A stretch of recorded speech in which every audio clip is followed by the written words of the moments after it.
Welcome one and welcome all. This is BerryFlow Upstream number 97. We are in May. Woo-hoo, we made it to May, guys. This year has literally gone by so quickly. It's kind of crazy. Yeah. Here with the full cast and crew, we got Darius Stokes. How you doing, man? What's up, man?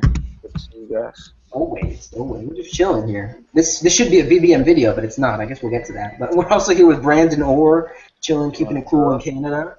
Toronto's one and only. You know, views. How are views from the sixth? Yeah, we'll get to that too. As well, we got Alex Bass of Cyberbytes Inc. How you doing, Alex?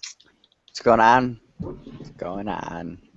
And last but certainly not least, we have Blaze, editor-in-chief over at Crackberry, on with us as well. May the 1st, we're covering the 24th through May 1st.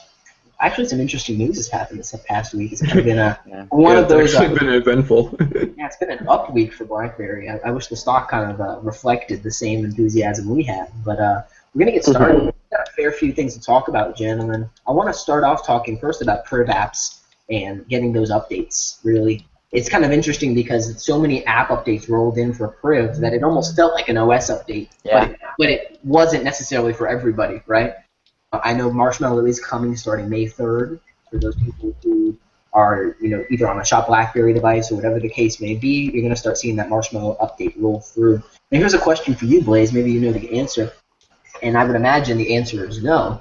But these updates for the OS are not mandatory, correct? It's not. I'm not going to wake up and my phone's going to be on Marshmallow, right? I'm going to have to sit through and actually grab that update manually myself, right? Yeah. You gotta update it. You gotta actually agree to it and download it because of the whole, we don't want to screw up your data plan deal. So you're gonna have to basically agree to the approval of downloading the operating system. It's not just gonna magically appear on your stuff, and Some people have some concerns about that, which is why I asked, because some people think, I'm gonna wake up, my phone's gonna be updated, and No, I understand, because that happened depending on how your device was actually set up. A lot of people had that happen with BlackBerry 10, and they didn't necessarily want to update to that particular OS, or they wanted to wait it out a few days and find out how the OS was before they rolled themselves into it. But no, it's not the same on Android. You basically have to.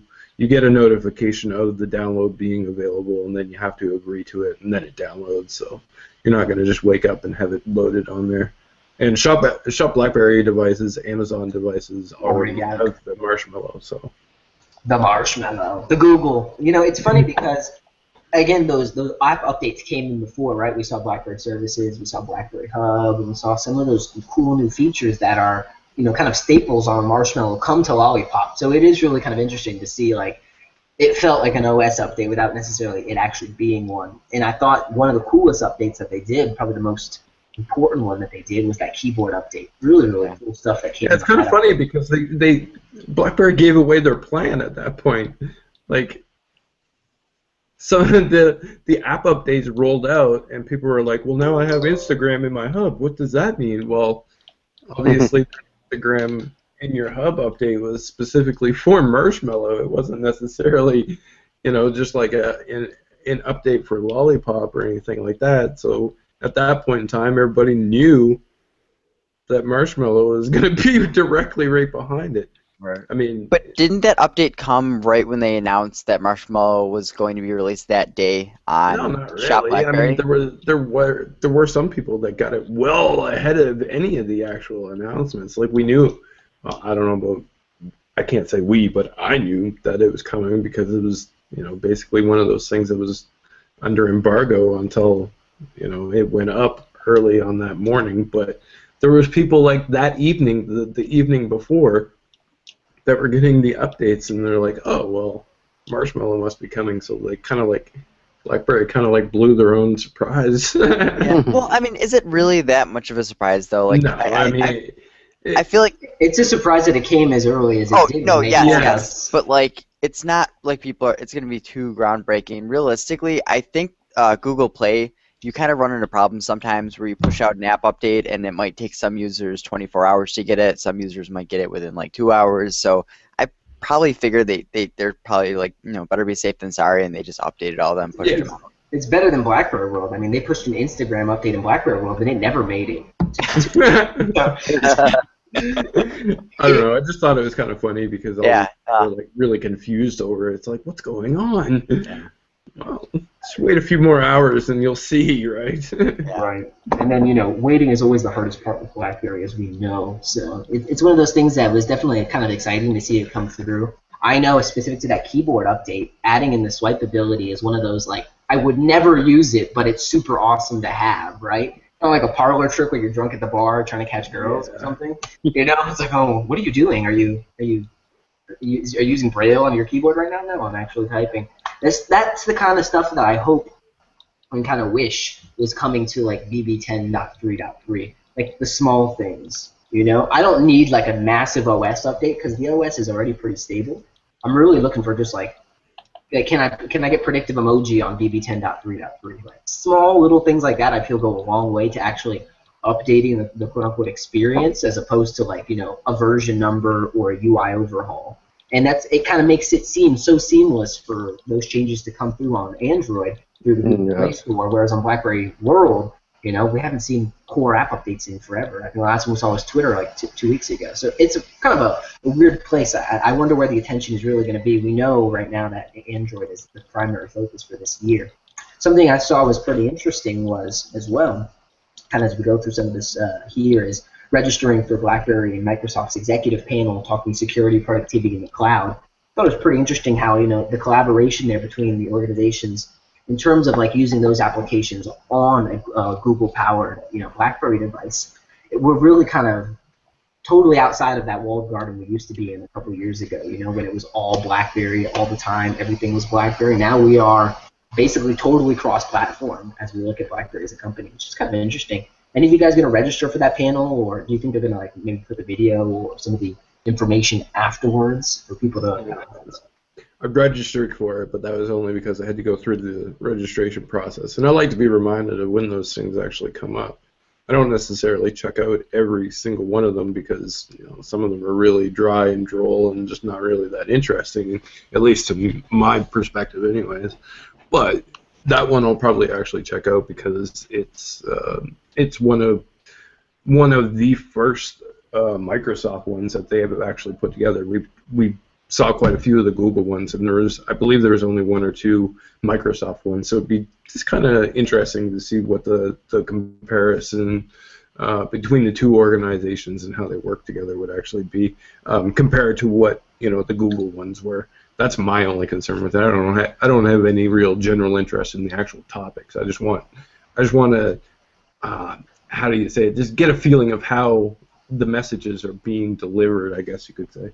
It comes really interesting off of that news that we talked about last week. Yeah.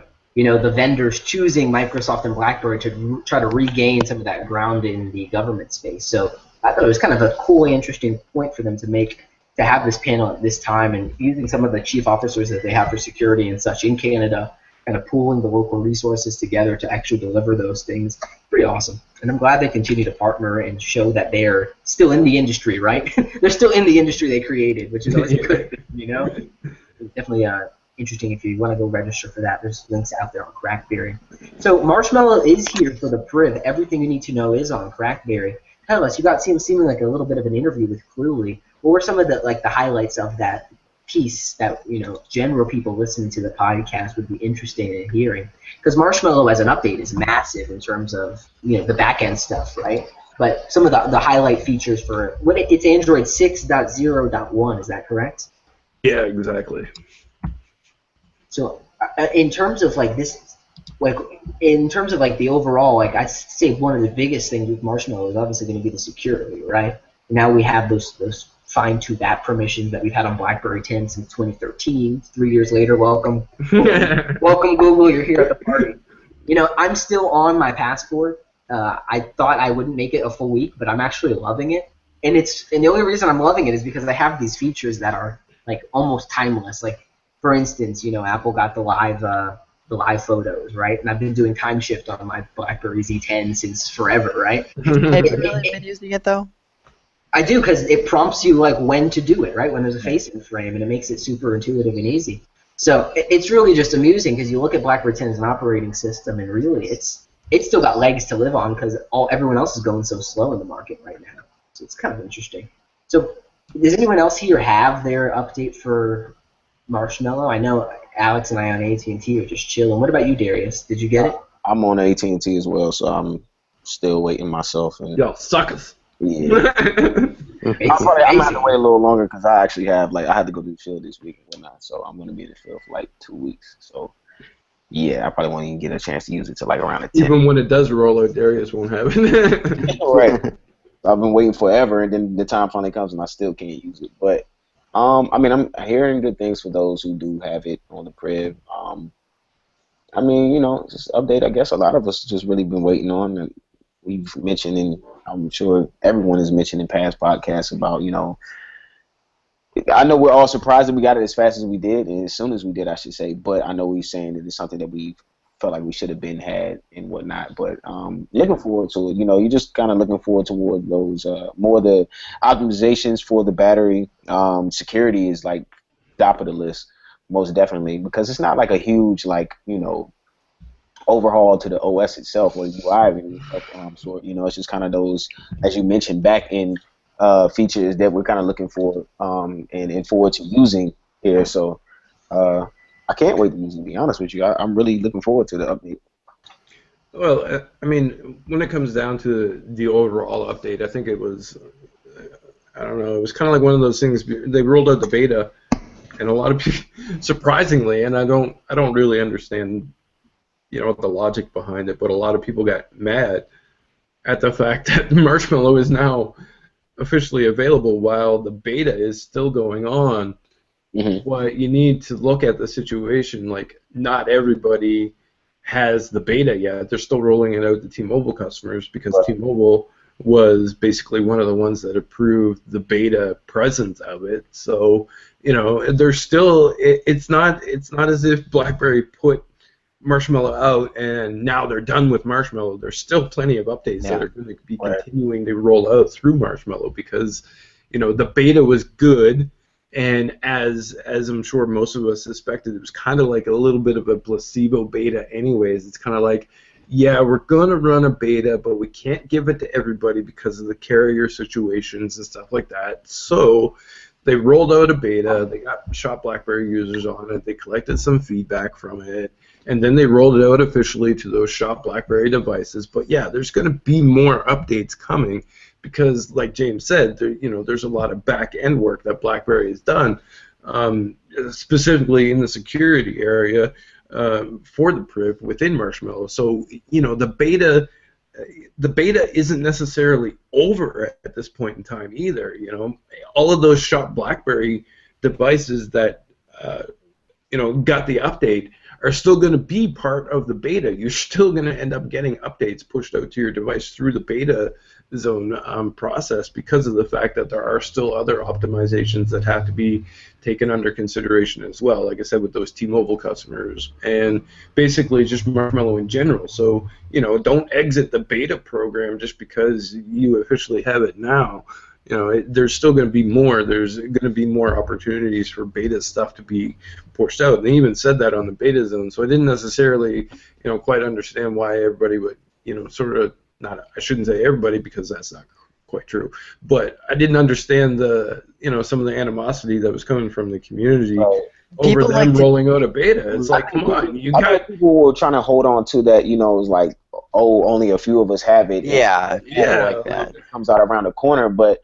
I mean, as you mentioned, it's like I think it's a great thing that the beta is still out there because at least you're actively getting feedback of the next upcoming update for it, and that's great. You should have like this group within the audience of the users of the Priv that are sitting there giving you the feedback, the critical information that you need in order to make it better for the device itself. So, I mean, my problem with BlackBerry betas has always been like. They do the beta, but then push the OS anyway. So it's like, okay, this feedback's good for future updates, but you're not going to see. Kind of true. And I think that just speaks a lot that they've been running the beta for so long that they're like, look, we know this is good enough to, pretty much push it out there. It's a stable OS. You can use it as a daily driver. Let's just give it to these people, get some initial feedback, some last minute stuff that we could probably tweak prior to getting the actual official rollout. And that's it out. And I mean, essentially, I think that's exactly what happened, and there's nothing wrong with that. But they are already like on the second or third step right now, And that's what beta. That's the thing. It's not even necessarily like Marshmallow itself that is in Right. beta. It's the BlackBerry specific stuff that is realistically in beta here. Right. Right, because right now Android N is in beta. Yeah, You can- no, Yeah, and that's, exactly. I think that's the big point here, where yes, right now Marshmallow, this seems like it was a very kind of last minute, like, oh, here's a beta, and less than a month later, here's the actual release.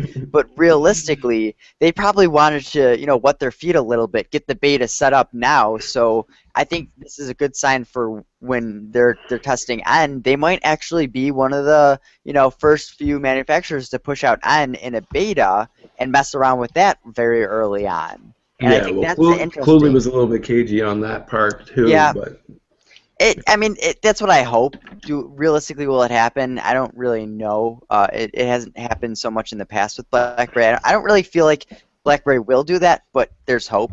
I choose yeah, to I mean, think it that way. we've all become accustomed to the fact that things change along the lines, and who knows what's going to happen. We've all been accustomed to hope with But I mean, when it comes down to like the actual update, there's a lot of stuff that's gemmed in there from BlackBerry itself, outside of the Marshmallow stuff. Like, Cluely noted that they did the additional kernel hardening.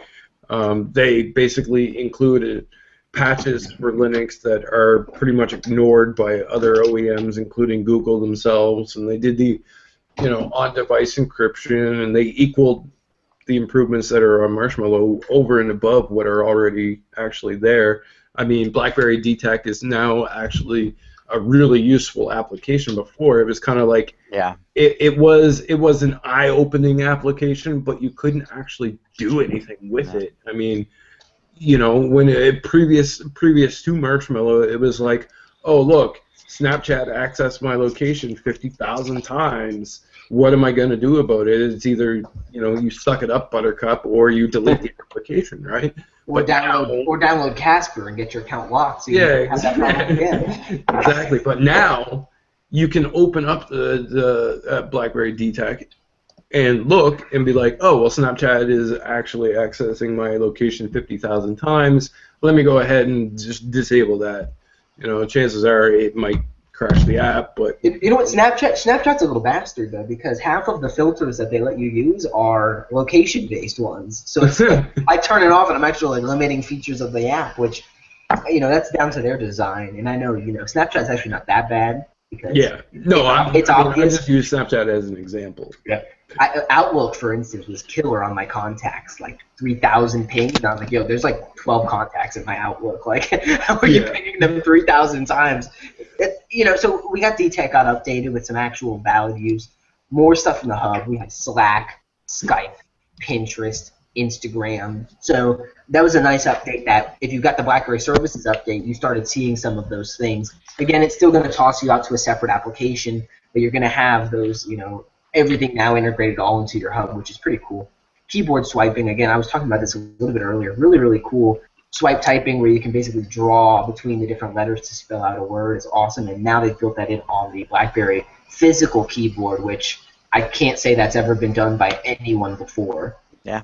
Anywhere. So, let alone on a mobile device. So I think what's the coolest thing about the keyboard update is that they allow you to use swipe on either or, not both, right? So if I turn swipe on, it's not like this standard thing that's now everywhere. So I can use swipe on the virtual keyboard, but use the normal BlackBerry flick typing keyboard on the physical, or vice versa, right? You literally can have it your way. And in terms of like a no compromise type device, I mean, the Priv is giving it to a lot of people right now.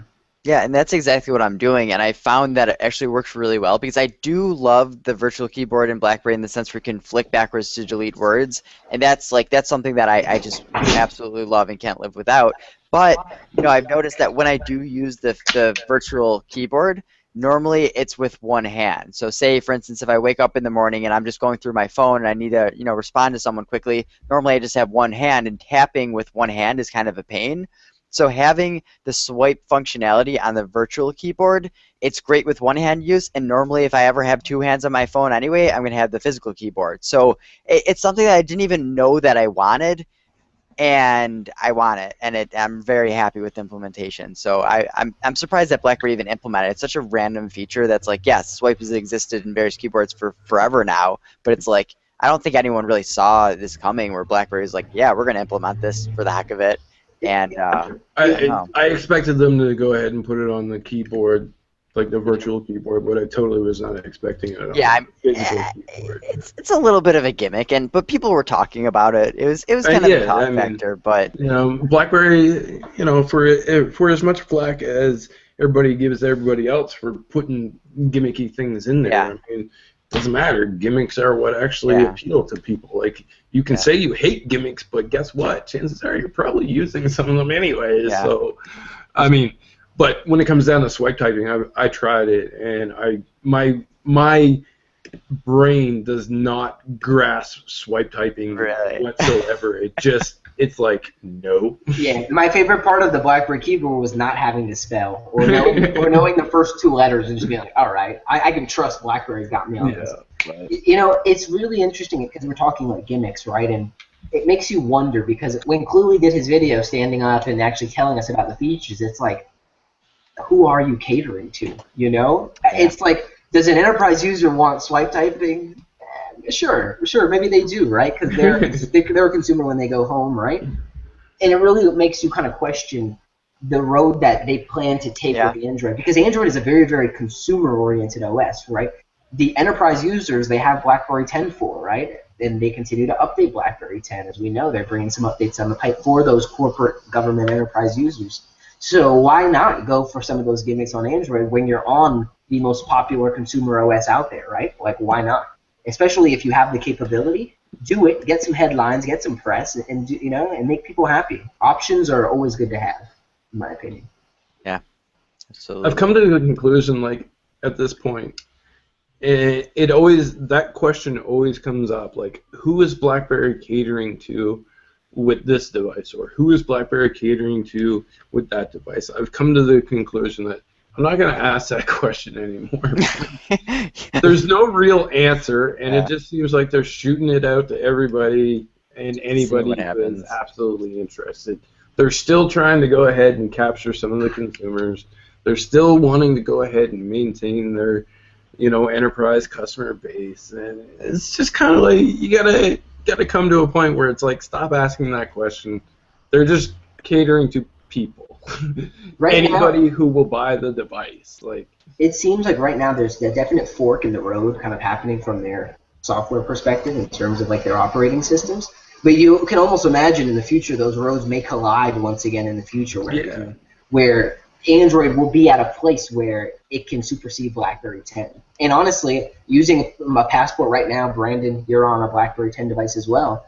It's pretty good. I mean, I've patched some apps. I've gotten like YouTube and Google Photos and some of those Google apps that I wanted, and it's really just a great experience. And I find myself more and more, it's like, app permissions, I already had that, One of those small things that are coming with N and came with Marshmallow, we already had on BlackBerry 10. Yeah, you know what the issue is that that's kind of like the key thing, is it's always, just pretty good. Currently, I mean, BlackBerry 10 has been so close. It's been just on the edge of being, an ideal operating system for a long time.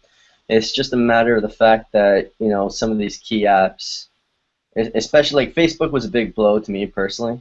With BlackBerry 10, because mine literally still works 100%. Really? Eh?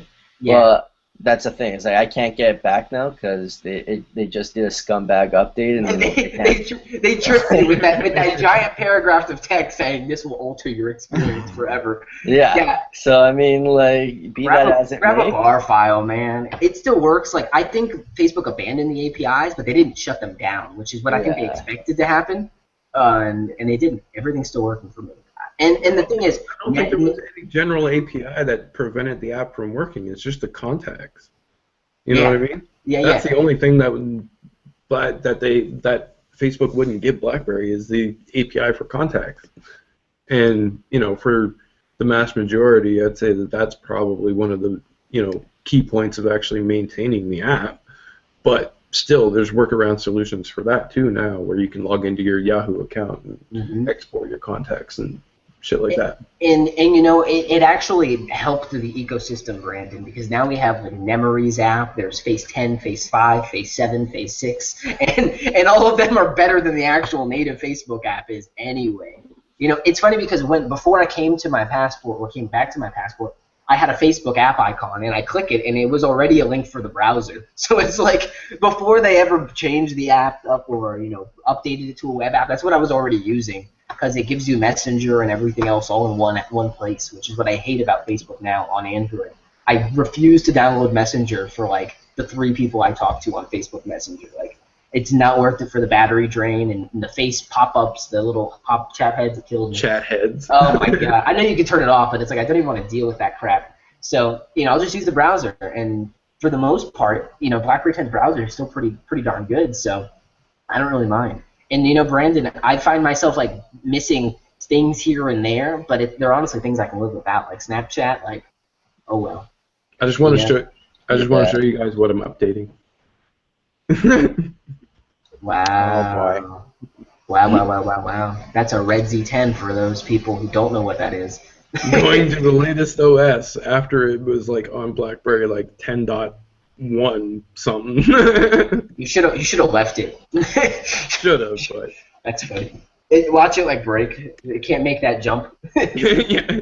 It's like whoa. I'm so confused. I don't know what to do. I need to stop off at 10.2.1 and then jump to 3, please. No, but, you know, it is a lasting conversation for Priv right now because, you know, it still has a great battery. As Darius mentioned a little earlier, Marshmallow is really upping the ante with those and bringing in some of those added features for battery optimization. Blaze was telling me, he's like, yeah, you can definitely notice standby time is a lot better. And that's the kind of stuff I want, right? Like, BlackBerry 10 standby is sometimes pitiful because it's, like, always going. So things like those are smart additions that I wish would have came to BlackBerry 10, right? So little things that definitely go a long way.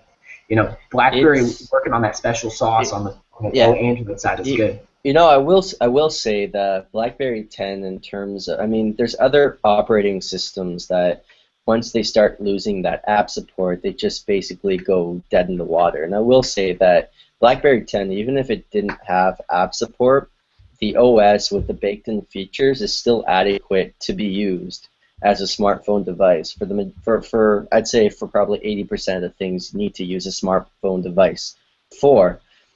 So from that sense, I mean that is a testament to how well this operating system was built. And I do think that even 3 or 4 years down the road, if somebody ends up getting a secondhand BlackBerry 10 device just for shits and gigs or something like that, it's still going to be a device that they can use, which can't necessarily be said about some other operating systems that have gone through a similar type of thing. Rest in peace, Ubuntu. We'll see you next time. Ubuntu Mobile, rather. But, Brandon, you make a totally good point. And I honestly think there is a lasting power with BlackBerry 10 for those very reasons, because it's going to stay good at the basics for a while.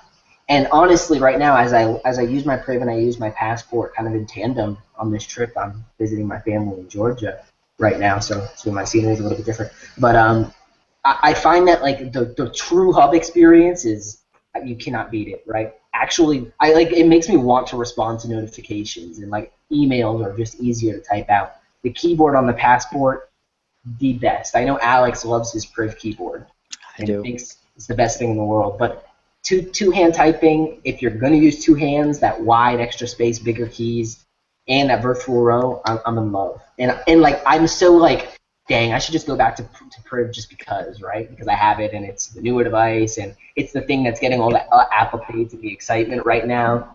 But I'm so enjoying BlackBerry 10 and being back there. And it's really three things. It's like the multitasking, it's the UI, and it's the keyboard and the actual, like, the form factor. If they built a Passport running Android, like a Passport 2, I might be like totally set in my ways, and that might lead into a little bit of a conversation we're gonna have later. But I wanted to segue here to BlackBerry hiring a lead of global sales of its devices. I messaged Blaze this maybe like like a week ago. Whenever the news dropped, and I'm like, about time. Like, where has this guy been all of BlackBerry's life, right? It's interesting that it's coming now after John Chen makes some of those hardware promises for September's time frame, right? For him to come in, you wonder how much effect he can actually make in such a short period of time. I mean, May is already here for us. What do you guys think of this and what it means for BlackBerry? Does it mean maybe a movement away from some of their carrier distribution channels and more toward that kind of B2B direct business type sales that we've seen them pushing on, you know, their direct sales channels? Or is it more of a kind of total overhaul push that we can see coming from Alex Thurber, if I said that correctly? I don't know. It's really hard to say at this point because his comments were not necessarily pointed in any one singular direction. It was just basically, you know, my focus is to achieve BlackBerry's strategic priority in making the device business profitable. Well, that could mean a lot of different things depending on how you actually look at the situation.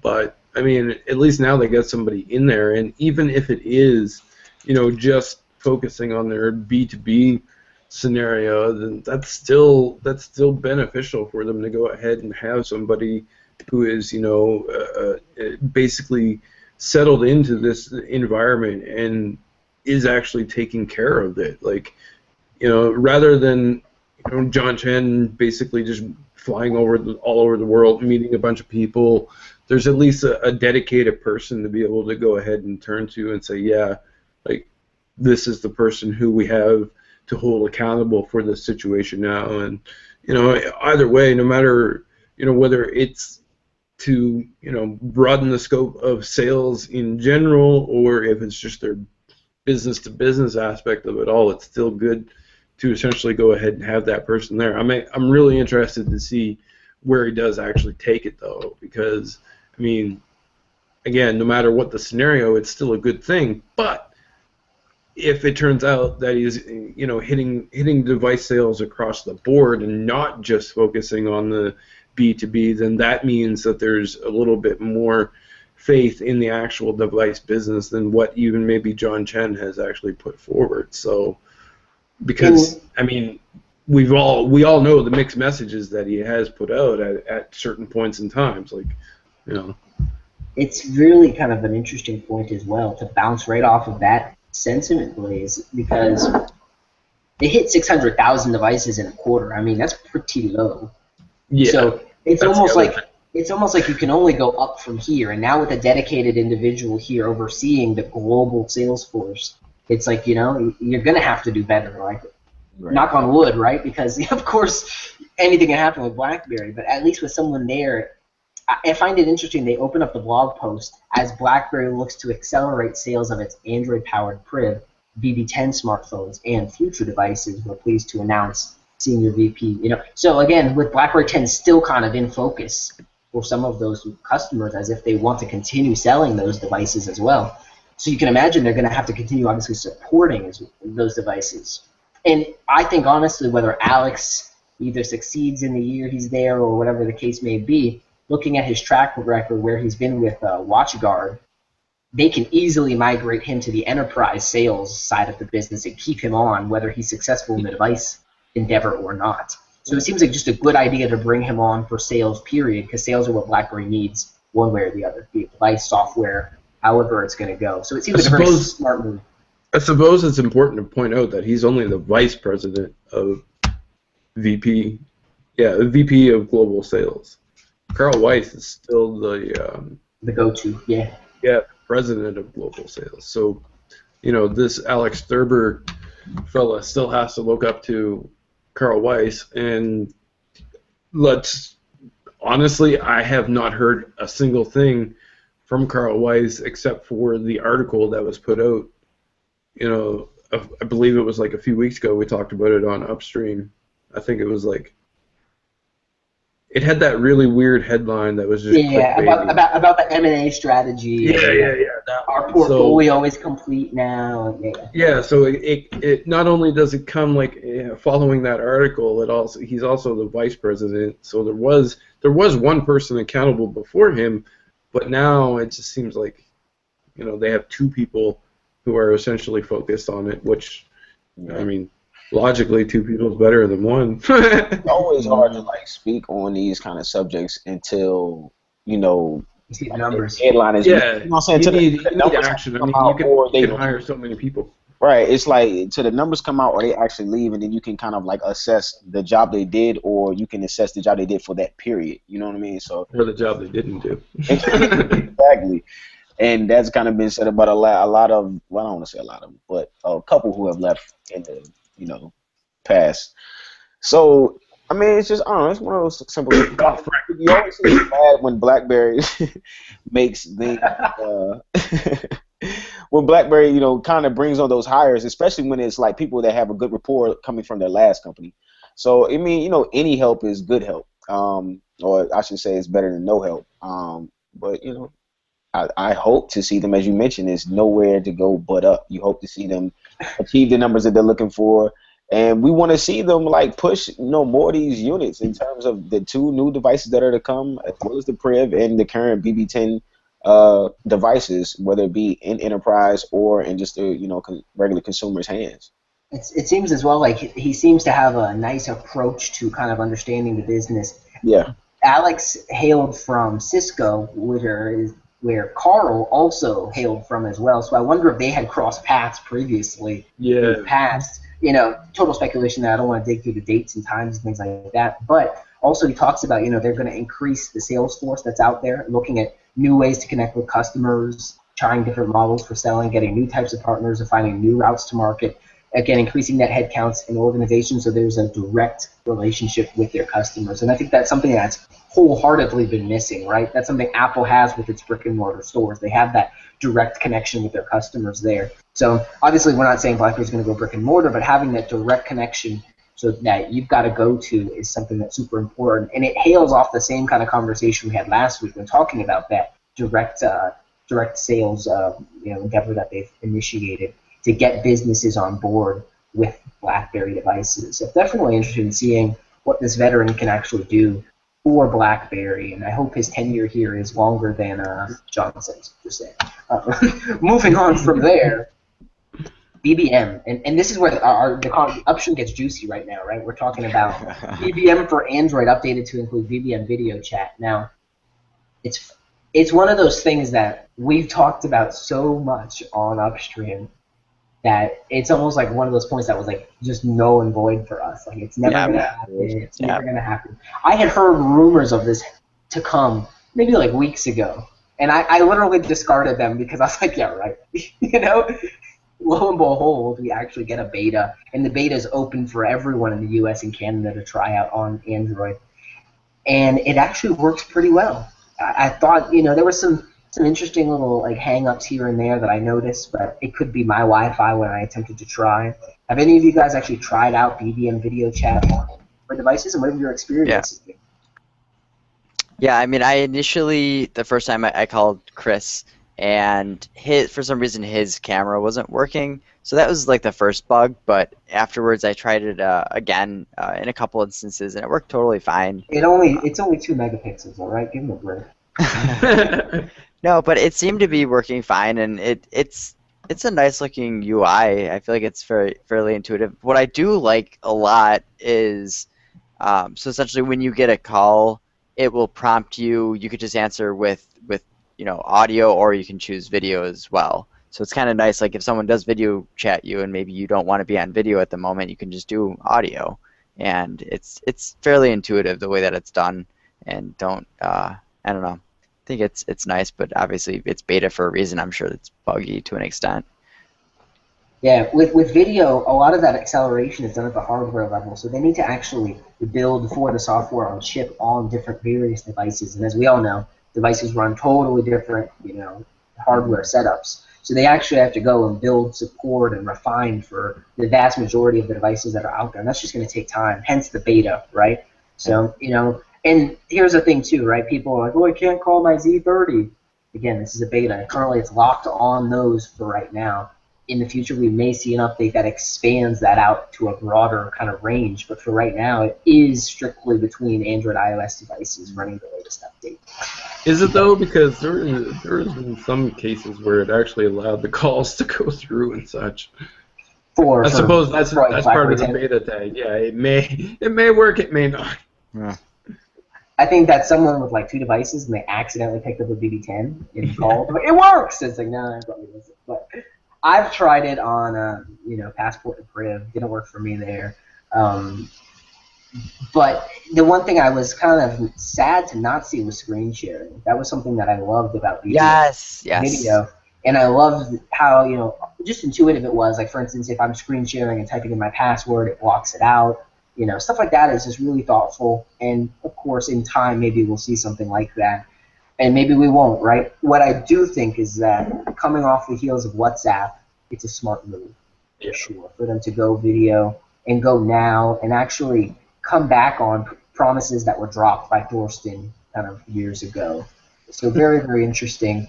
And you see this kind of BBM meeting shutting down and then BBM video chat coming about. It all kind of makes sense from a logistical standpoint as you look back at it. It's like, all right, makes more sense to a degree why BBM meetings maybe wasn't the right move in terms of, actually monetizing the video side of BBM and getting that there.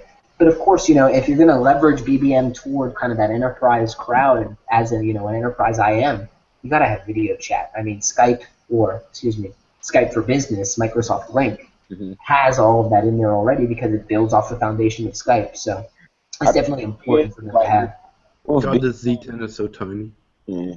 With BBM, like the whole BBM meetings, I just felt like BBM meetings just should have been a feature within BBM, period. It shouldn't have been standalone. Or standalone app, so to speak. Like that's what happens when you whitelist Zoom. And it's just, I mean, I don't know. BBM meetings, it was cool, but it just, it was kind of like pointless. So I know me personally I use BBM video today. And, yes, the front-facing camera does suck. So, like, the quality is there in good lighting. But the sound is there. That's what I noticed, like, off the bat. I thought the sound was definitely great. It is a beta, with the screen share. A friend of mine I was chatting with using it, he instantly mentioned it. He was like, man, I definitely want screen share. Because he was asking me about some quick charge products, as a matter of fact. And I was trying to show him. And I was like, I'm just going to share the links to you through the group chat. Through our chat or whatnot. So it's got a couple hiccups. Like, I know we were on when we originally got on, it was something like limited kind of connectivity, and then it just went out, and then we got hooked back on.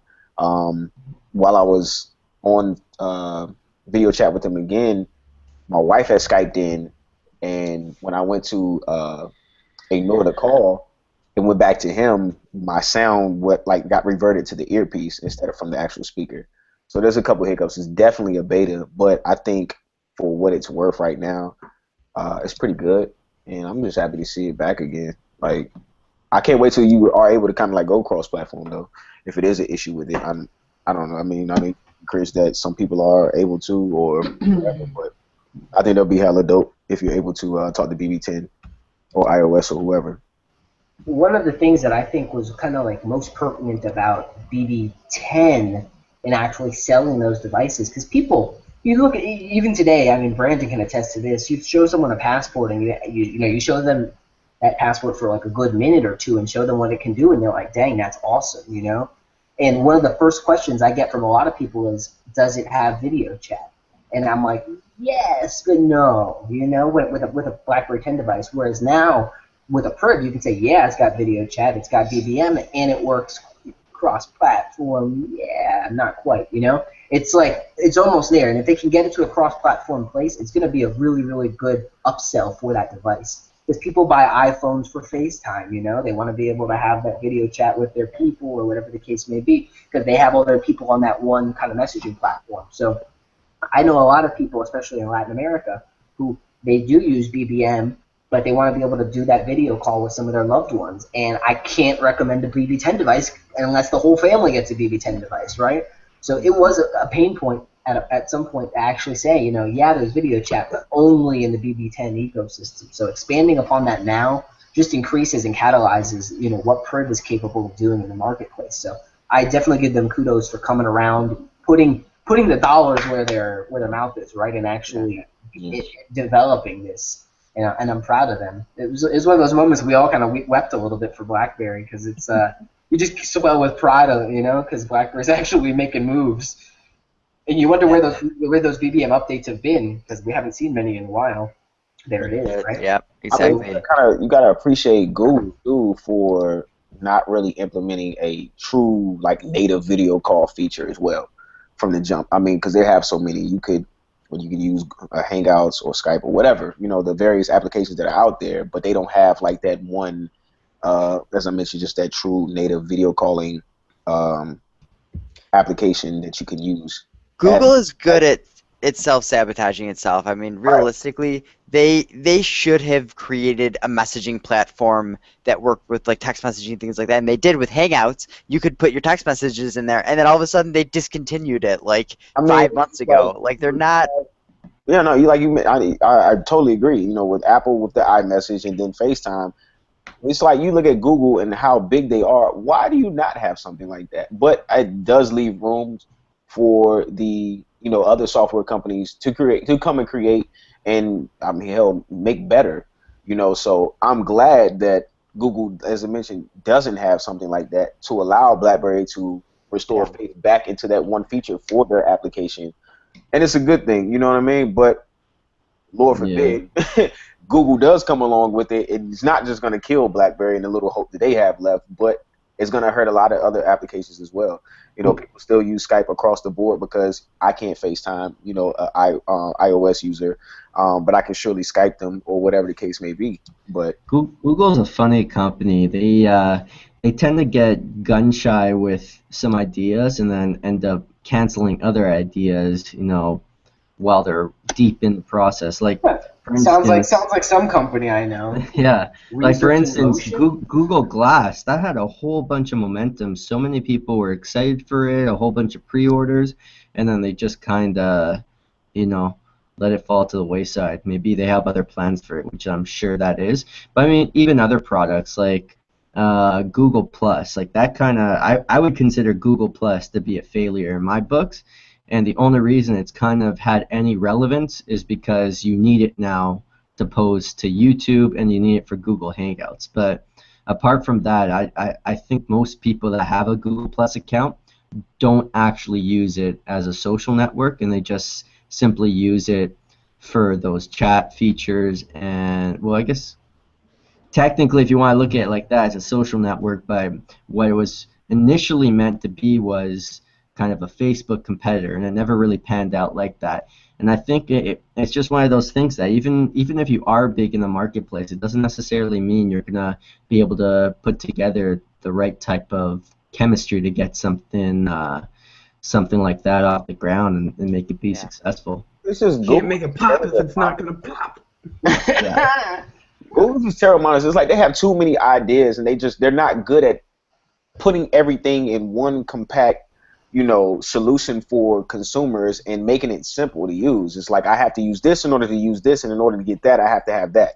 It's just terrible. You know what I'm saying? It's like you're great at monetization, but you're terrible at it at the same time. And I don't know another company that's out there that does that. Because no other company has the money to waste. Essentially, that's what Google does to do everything that they do. Google is always just getting ahead of themselves. And the problem is they built Google Glass, but now they're patenting these injectable contact lenses that will be Google Glass. It's like innovation is one of those things that it's like, no, let's spend all of our money in the future, right? It's like they have ADHD. They're like they can't keep their focus on one thing because it's like, yeah, we're working on this, and then it's like, as you mentioned with the Google Glass, the guys like, and it's like, why they're working on it, it's like they're almost done with Google Glass, and guys like, wait, what if we could use contact lenses? That'd be even better. Oh yeah, let's start working on that. And then it's like the glasses just sat there, and all it needed is one screw to be put in, and it was finished, and it just didn't happen. It's like their two runaway hits have been the Android operating system, which I don't even think they intended it to be kind of how it ended up going, right? It just kind of molded and got taken on by a whole bunch of third-party developers and things like that who really ran with it, and they were able to kind of develop an operating system through that support. But I think a apart from that, some of their other biggest, like their biggest hit in my books, and in my opinion, besides their original search function and advertisement kind of bread and butter, is kind of been Google Maps. I mean, cross-platform, everybody can agree that Google Maps is the best mapping solution out there if you're trying to figure out where you need to go and things like that. And that's been a runaway hit, right? Yeah, and honestly, with Android, I always told people, hey, I don't think if it was for Verizon, Android wouldn't have gotten the legs that it did, because Verizon definitely put a lot of money behind it, and that was just because of the battle with AT&T and the money they had put behind the iPhone. That's honestly, it was just carriers that really put, you know, those two companies on the map with their operating systems, because BlackBerry just was like, no, we're all over the place and we're getting this money.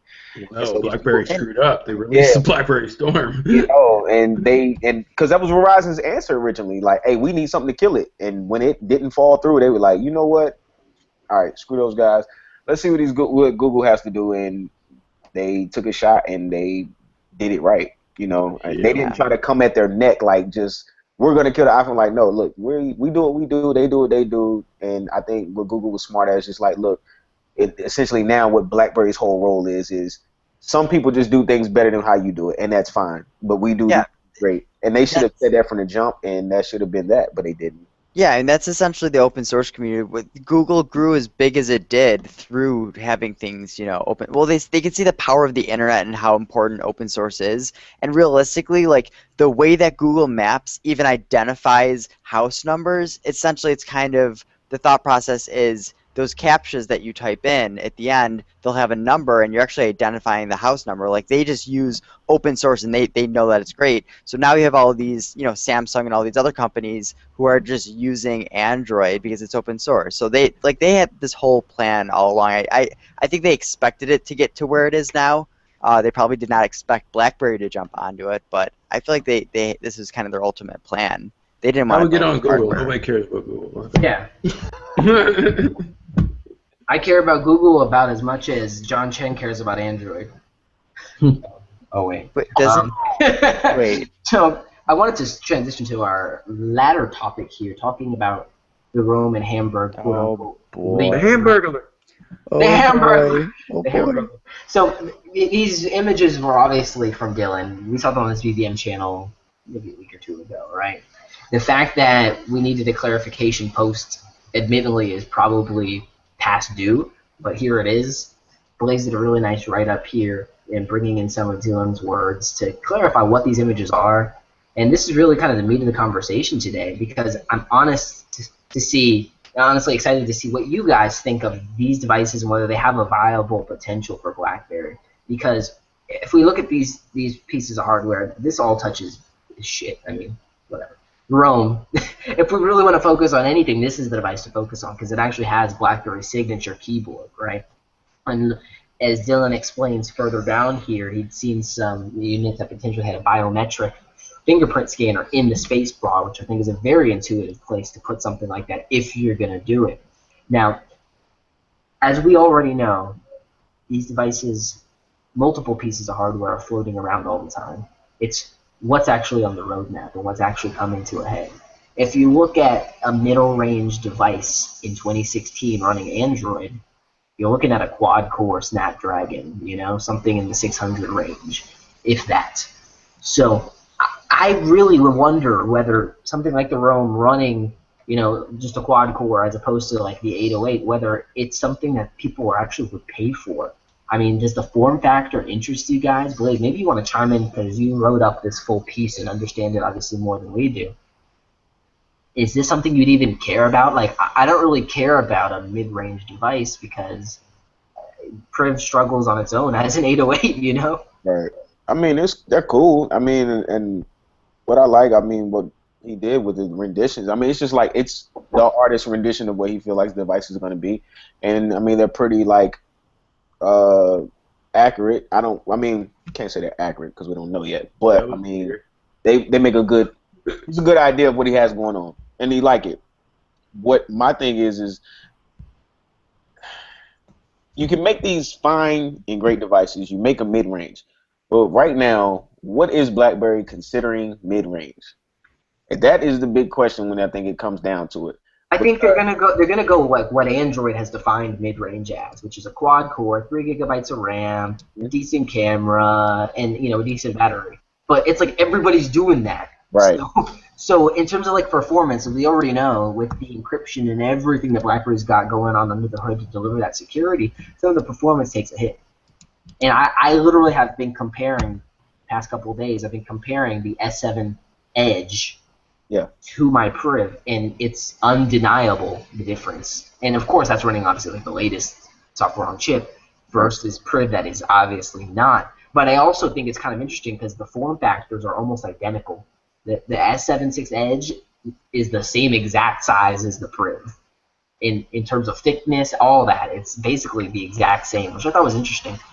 But to me, right now, I'm on a Passport. Brandon's on a Passport. This is the kind of form factor I want. I want that keyboard to always be there so that I can get the full effect of it, the full benefit of it all the time without needing the slide. I get why the slide is cool, and I think for some people they want that duality. They want a touchscreen most of the time, but they still want that keyboard for slamming out those emails or whatever the case may be. But this kind of device, the Rome, interests me much more than anything else because this is the kind of device that I think really, really stands out as a BlackBerry. Whereas this Hamburg, that looks like an HTC like 1, from 2013 or whatever the case.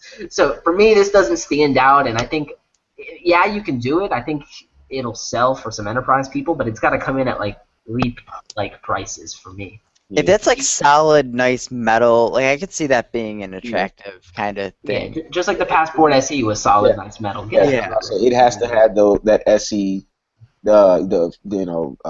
chassis. It has to have that, I think, in order for it to work aesthetically, and especially to be mid-range and really catch people's eye. Because it's one thing when you look at mid-range phones, they look like mid-range phones. Like, yeah, you definitely didn't pay that much for it. If you can make a mid-range phone look appealing, then you can definitely sway a lot of people to purchase those devices, especially if it comes in at a good, price point. One thing I do like about his renders is how he's taken that BlackBerry font that he's put on there that has really been shown a lot in BlackBerry's latest ads. I really think they should run with that. I think moving to the future, they should use that as branding on their phones. Oh man, that got so much hate though. I mean, really? I was like that. Oh, the logo's ugly. Because bro, it's like, think about it. They're kind of rebranding themselves, right? Moving into the Android space, and I think moving forward, you should kind of stick with that. I mean, we've been looking at this BlackBerry branding for a decade now. That is a branding cluster because the Priv has the old logo, so it's just a mess. They can't do it, and they won't. Yeah, no, I don't know. At least me, like I like the lowercase letters. It feels like less, I don't know. Yeah, complicated. I totally agree. I think right now, like if they were to wait a year and do that, but like launching two devices this close together, I think it'd be a mistake to do a rebranding like this. They should have rebranded when they first went Android, if they were going to at all.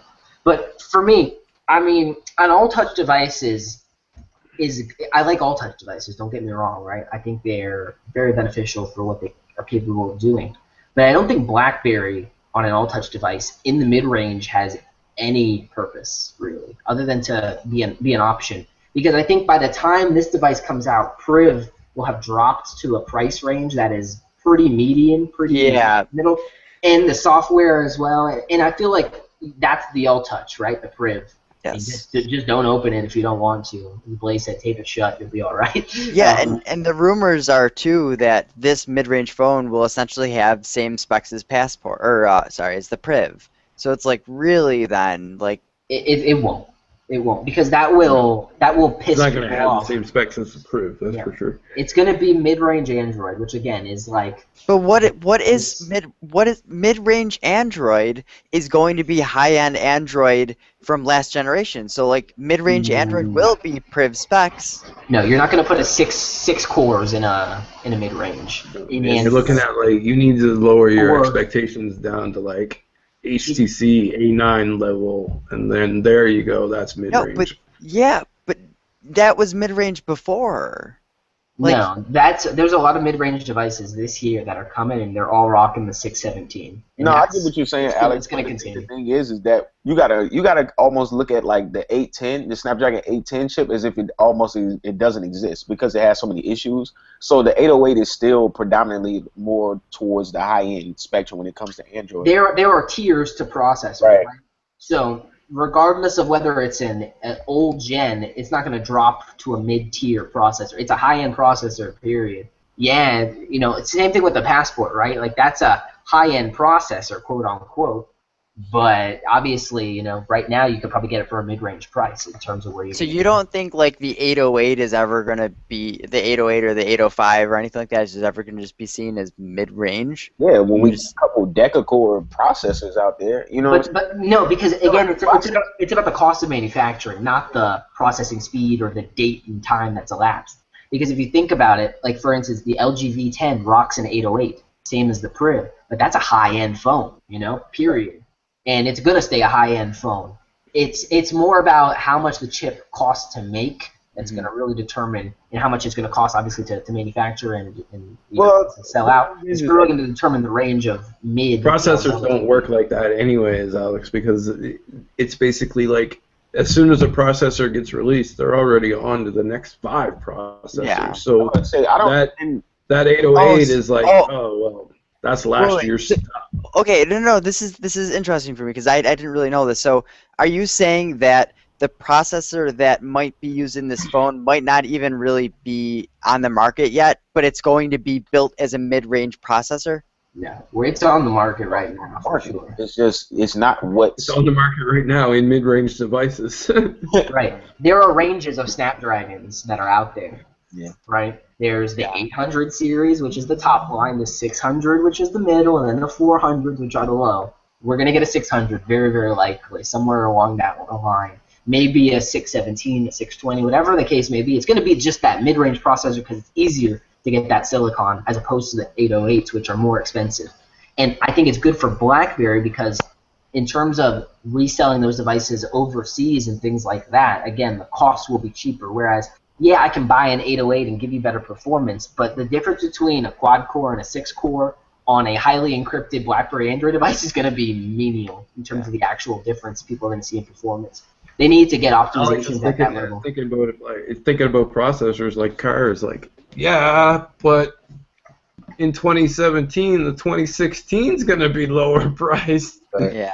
Doesn't necessarily work like that. In cars, you'll buy the 2016 in 2015 with the 2017 engine. That's just ridiculous. Yeah, that.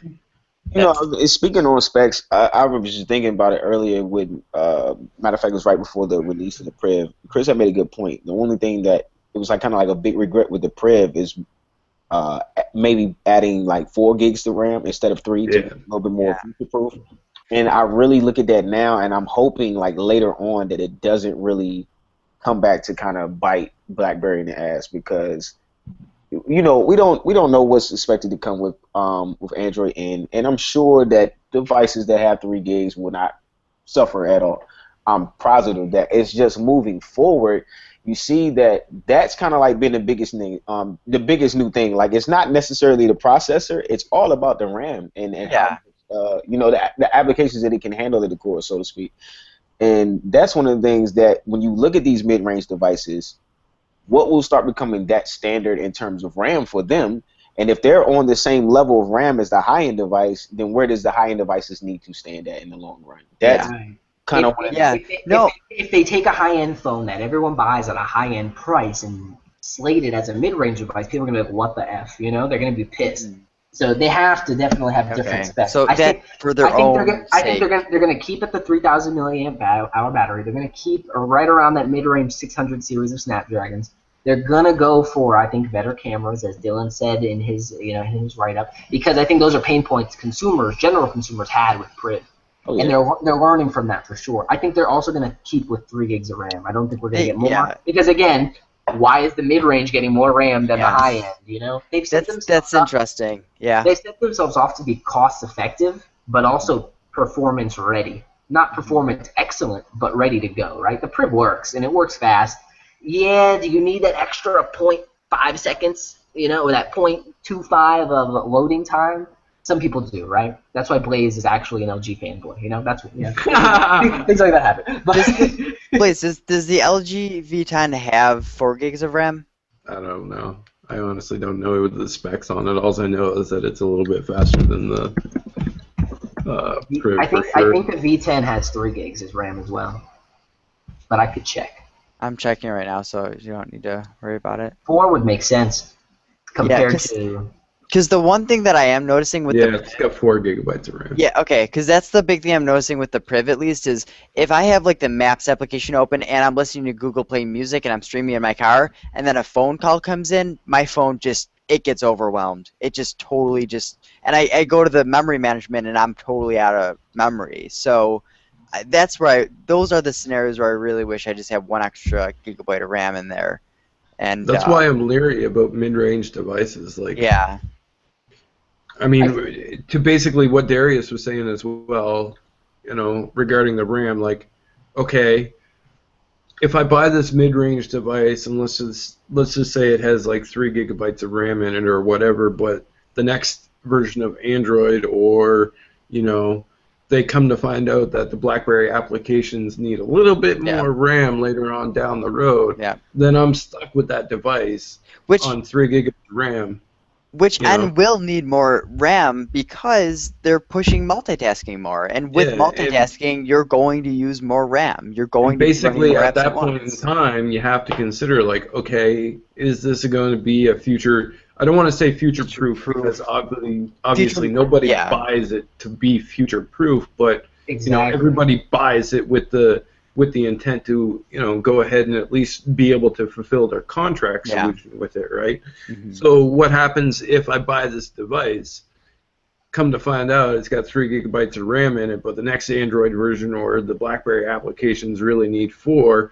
Am I going to suffer from not having enough RAM? Am I going to be missing out on some of these applications or these benefits or these features because I bought a mid-range device?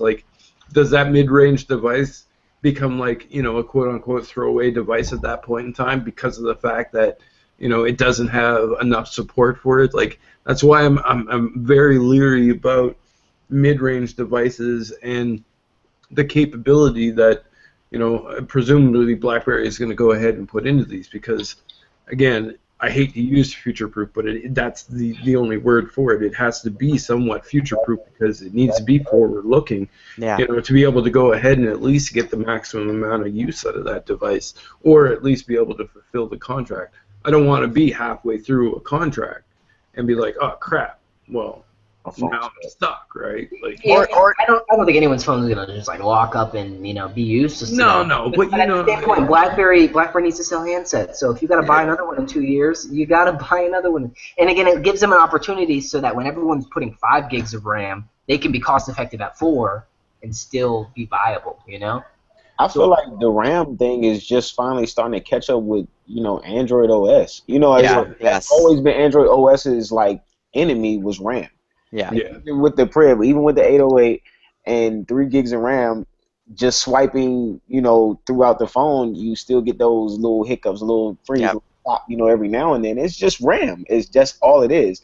And it just, I don't know, it seems like Google will not, I don't even know how to say it, because I'm not even trying to get into the gist of it, but it's like, when are you going to start optimizing the OS to run on minimal specs, so to speak? I mean, that was something that they have worked on. They brought it down. Android, if they hadn't have worked on Android back when Project Butter was a thing, then we would be in a much worse scenario now. We'd be requiring phones with 6 gigabytes of RAM, but Android really, or Google, they really pulled back on a lot of that stuff.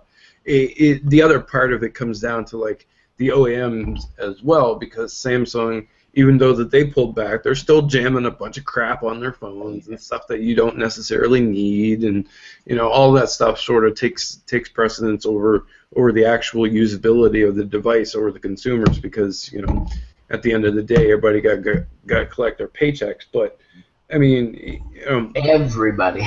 Yeah, Google has pulled back on some of that, so it's not really I guess fair to say that like Google needs to work on it because Google did do a significant amount of work on it with Project Butter and everything that came after that.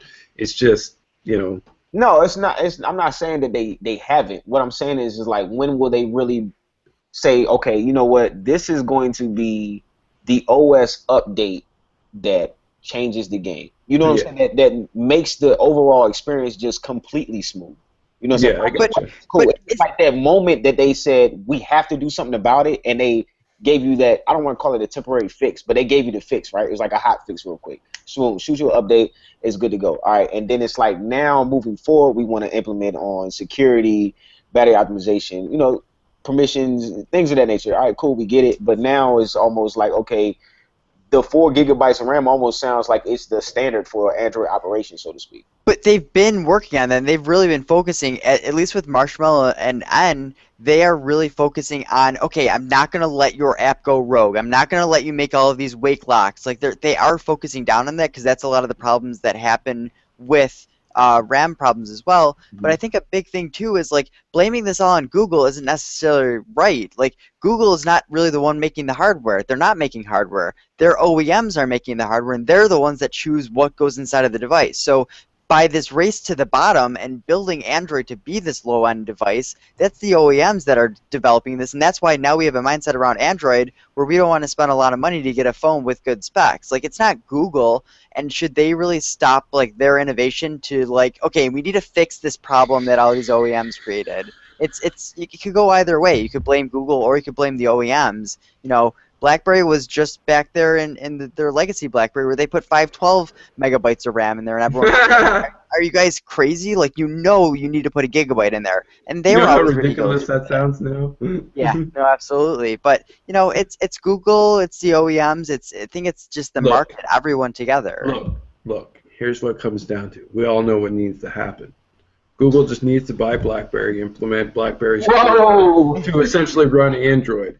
Because BlackBerry 10 is smooth as silk. Just make the BlackBerry 10 core run everything Android nice and smooth, and there you go.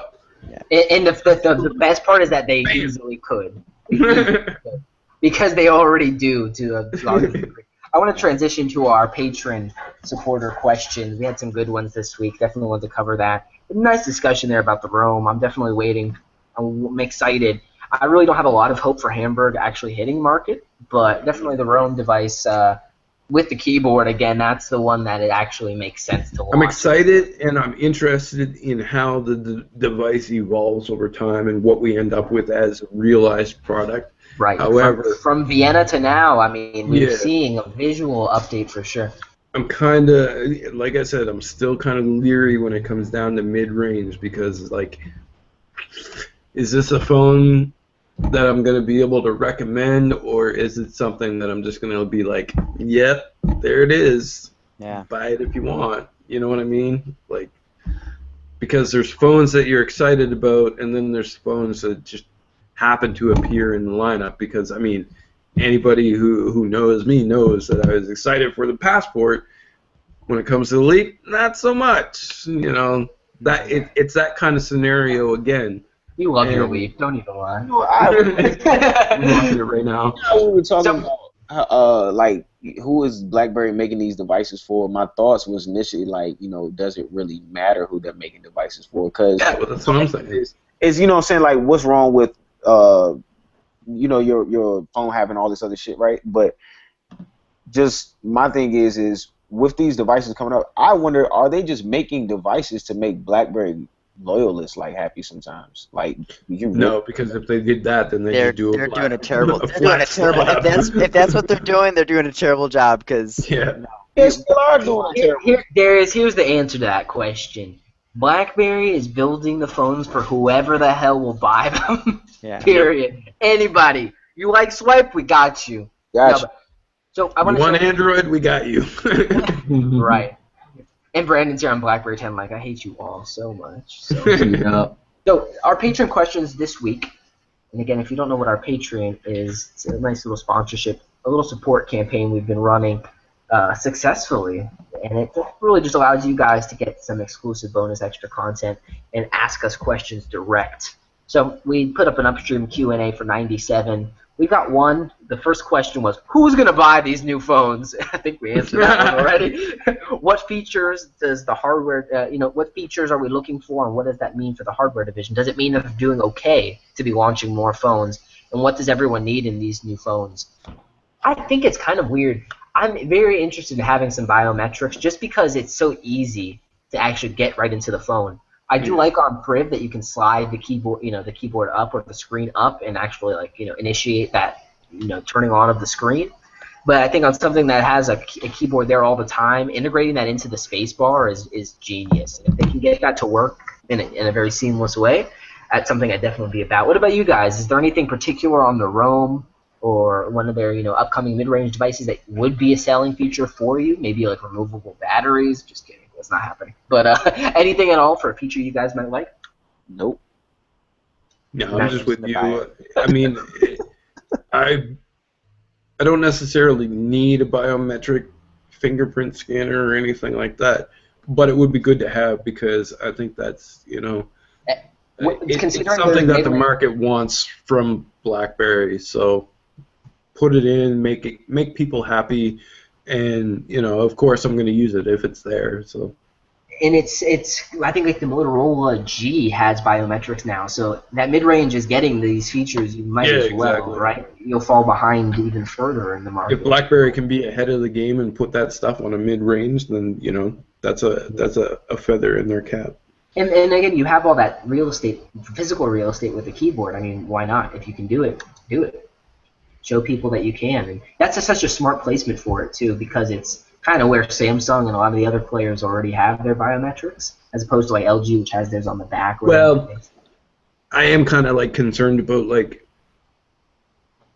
false readings and stuff like that. Like how does it work? How would it work throughout actual usage, like real usage or something like that? Like if you actually want to go ahead and you want to really use the space key, but for some reason it decides to go ahead and trip the fingerprint sensor on something that it really shouldn't. Right. On that Fenix purchase that just cost me $5. Yeah, silly stuff like that. Like I don't have an exact scenario, but I could see ways in which it could be possibly interference in certain scenarios.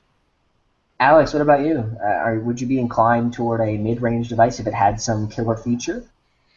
I'm just someone who I have to just get a high end. I don't know. I'm frustrated enough with little things with the Priv not being high end enough. You're arguing the 808 at a mid range, but you need a high end phone. Get out of here, bro. I can't even talk to you.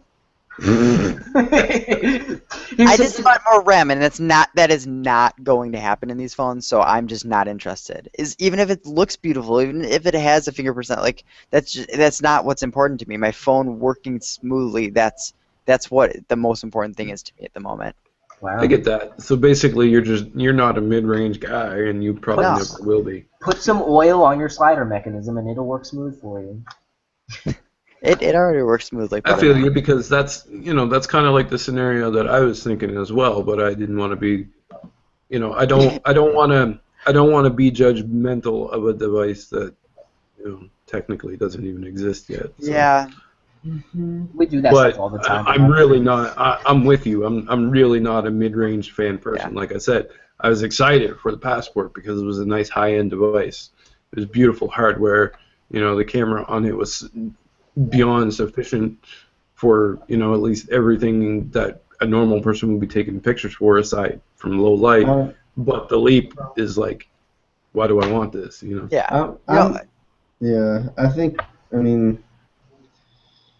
Yeah, look, a mid-range device has its benefits in the sense that it allows people to update their device without having to break the bank, having to get the top specs, which a lot of people, if you're switching a device every 2 or 3 years, if you're switching to mid-range devices every 2 or 3 years, you're still getting a substantial increase in performance every time you do that, right?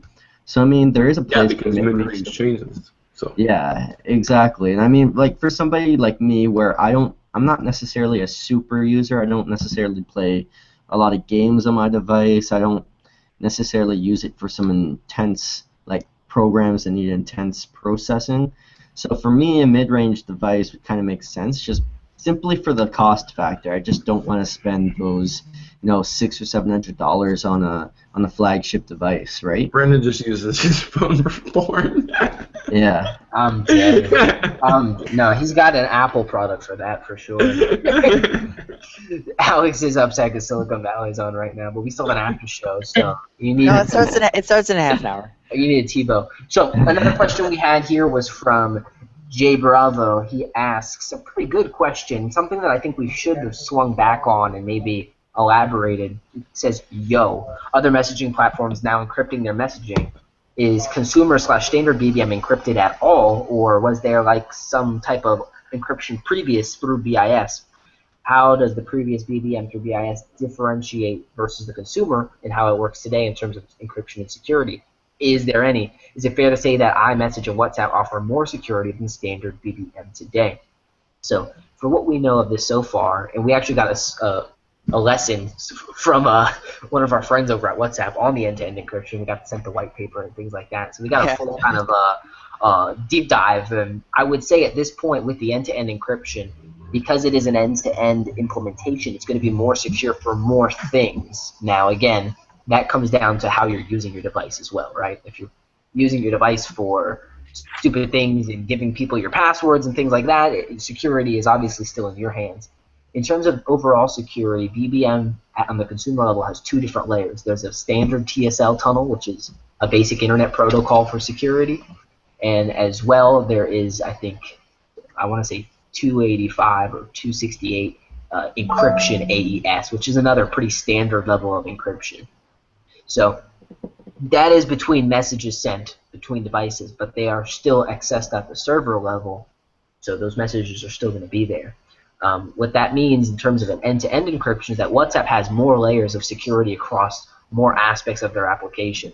So WhatsApp, for instance, encrypts the calls, it encrypts, the file transfers, and everything in between. Now, again, consumer BBM is just that. If you're really looking for overall security, go get BBM Protected, which has that third layer of encryption, which is really what you want if you want an overall secure messaging platform. Maybe in the future, BBM will get an update that matches in terms of the end-to-end, but right now, we're looking at iMessage and some of those other platforms to be slightly more secure. But again, that is super subjective to the user and their uses. Yeah, that's the tough part, because realistically, BBM as it stands right now, it's secure as you really need it to be. And like their upgrade, BBM Protected, like that is meant for enterprise, and that enterprise, like, so yes, we're having this whole talk about encryption. Everyone should have encryption on everything, and that's great. But it's not totally necessary. On my encryption.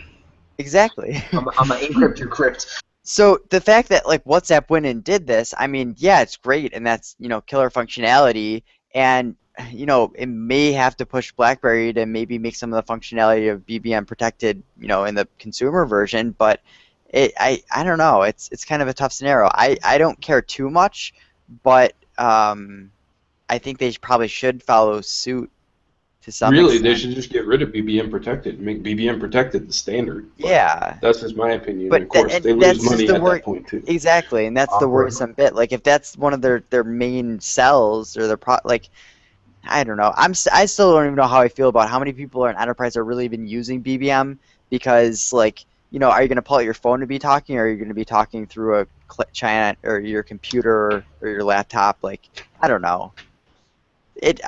They should follow suit, but we'll see what happens with that. WhatsApp has a lot more of a complex scenario too, because they have web access and things like that. Yeah. That make it a more complex in a need for end-to-end encryption for them to even consider themselves secure to any degree. BBM is reliably secure because at the end of the day, those keys are BlackBerries, and BlackBerry's not dishing those out without a real reason to go do so. Whereas, some of these other messaging platforms didn't necessarily have the best backdoor policies, right? The NSA was in there, like, I was going to make a Brandon joke, but I won't. Too soon. So, great question, Jay. I wanted to swing back on another one that he asked as well. I'd imagine you'd already cover this today with the new BBM video calling for Android/iOS. I've read online comments indicating that it will only be supported cross-platform between Android and iOS, no BB10. Can this be confirmed at all? As of right now, those are sort of true. I mean, there's some weirdness going on with some of the beta users. Maybe they've got some, Google Play stuff flying in the background, and it's giving them enough access to have a BBM video call. And I really expect it's something that will change in the future. Again, it's beta, so I can't say we should judge any of this stuff right now for what it is. I mean, take it for face value. I imagine they would want to unite the video chat ability across platform, because if it's not cross-platform video, who cares? To a large degree. What do you guys think? You guys think it'll open up to BB10 eventually? Yeah, eventually. It's just a update away. Yeah, you got to think about this. Like, Playbook can video chat today to BBM video on BlackBerry 10. So the infrastructure is there, and it's been there. It's now making the infrastructure more broadly available. And again, they have to optimize for so many different pieces of hardware that are out there across iPhone and Android. It will take time, but it very likely will happen eventually. But again, give it time. I mean, we waited 2.5 years for a video, so you might have to wait another 1.5 years for it to actually get a cross-platform pull. Knock on wood there again. So another good question there, Jen. Which even when it's cross-platform, like then you get the problem of, okay, they need to have BBM, and like that is more of a hurdle than not even having the functionality. Getting someone on BBM who's not on it. Yeah. It's easier now because we'll have video though. It's like, oh, I want to video chat you, get this. Like where someone on an iPhone, I don't have an iPhone, so I can't FaceTime you. We don't like Skype. I already use BBM, so maybe you'll do it. 90% of people with iPhones would just be like, I don't care anymore. I'm just not gonna I'm just not gonna communicate with you. Yep. It's exactly. Why don't you just go to the store and trade in your phone for an iPhone? Like, you're lazy. Like, that's the way they look at it. It's never them. It's I'm always. not gonna communicate with you. We're done. Yeah, basically. Like, when's the last time you saw somebody join BBM? Literally today. We had a patron subscriber make a pledge, and his name is Drew. He commented, and he's like, I have 2 BBM contacts now. And I'm like, no, that's the worst. I feel like I'm making him go out of his way to participate in Upstream, because not many people use it these days. I mean, my whole family, we all have a BBM group. We all use it. Some on BlackBerry devices, some on Android. So we're out there somewhere. Yeah. If you squint far enough to see them. Yeah. I got the reason I use BBM literally is just with you guys, and I got lucky because I was able to convince a bunch of friends when BBM came cross-platform. And so when that initially happened, I was able to get a few friends, like a few of my close friends onto it. And so now I communicate with like 4 or 5 close friends on it in my family through BBM. But I find slowly more and more it's starting to go back to text messaging or WhatsApp. Yeah, that's the worst though. Like it is. I see that too. It's going back to text, and that's like I'll take WhatsApp a million times over text messaging. Real friends don't text though. So yeah, I mean, there's a bunch of people who are like leaving BlackBerry 10 now, and they're just going to Android, and they're just. I wonder if BlackBerry for whatever reason. Yeah, for whatever reason, they're just going back to like texting. I don't know from your experience. I'm sure on the Priv it's a lot easier to BBM. I'm not sure how it is on Android or anything, if the app is any worse or not, but definitely. I think the app is great on Android. Yeah. The app is good. It's good, but you can't share the channels. Channels is like a foreign orphan on the Android version. Yeah. Or maybe it's just one of those things. Maybe it's just one of those things where they're like moving over to an Android, and I'm like their one contact on BBM, so they're just cleaning house. Like, what's the point of having this app or something?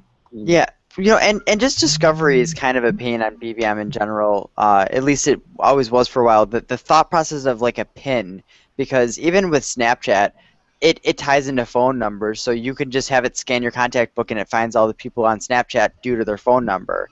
And that's always been something that BBM stayed away from, and I like that. Like, I just got added to a WhatsApp group the other day, and now I see all of these people's phone numbers, and I'm like, I don't want to see their phone numbers, and I don't want them seeing my phone number. Right. Like, it feels like it's an invasion of privacy, but the convenience obviously has won out at the end of the day. People care more about convenience than they do giving away their information. Remember when BBM was integrated with SMS? Dude, why did they?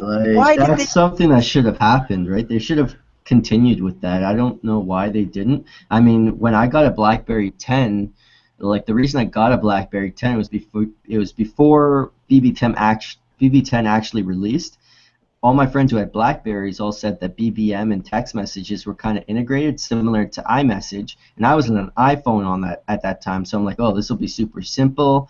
I can just go on to a Blackberry, I'll have BBM, and then I can just use text message in one app as if it was, kind of seamless like iMessage, right? And they just completely, left that behind and just went on and just kind of separated. I guess maybe it was one of those things where they kind of put a lot of eggs in BBM and assumed, BBM as its own service, distinguishing it might be better for the brand, but... It's interesting. Sorry to segue back here, but I saw a headline earlier, and it kind of made me reflect on Dylan's article we put up on the BB Central, talking about a weird hardware button that he saw on the Rome that was help, governments and enterprises, kind of a necessity. I saw an article that India has put legislation through to require a panic button on devices that sends a GPS ping. And I wonder if, this is like one of those convenience keys that could be, set up to do something like that, or there's an extra key there for, what am I thinking? Like validation into your organization. Like a key card type thing, Passcard, yeah. Yeah. BlackBerry has something like that already on the bedside, but it's a digital hotkey basically. So I wonder if they could make a hardware button that could push out that kind of access. It was kind of interesting. I think the issue is a little bigger than that, though. To be honest, I think what the market needs is like one universal ID that you can just communicate between different people. But at the same time, there's a whole bunch of issues when you have something like that. It takes away people's choice because then everybody's restricted to having to use, one simple ID to communicate between different people. Kind of like a lot of people consider, we already have a single ID, which is your phone number. But a lot of people are leaving text messaging just because it doesn't provide the benefits of if you use a different service, right?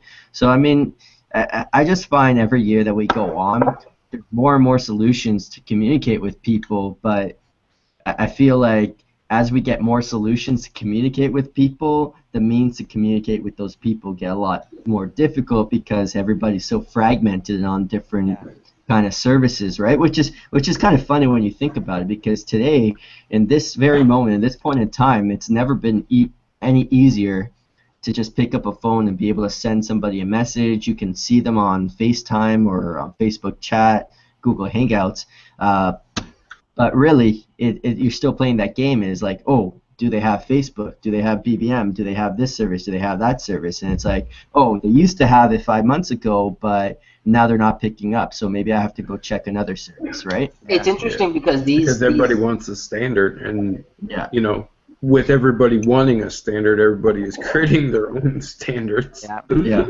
It's sad that these social outlets become the overall outlets for people's identity, right? Like it's like, do you have a Facebook? That's how I validate your existence. Like, are you real or not? Yeah. Facebook could be so fake, though. I rely on Snapchat now, sadly.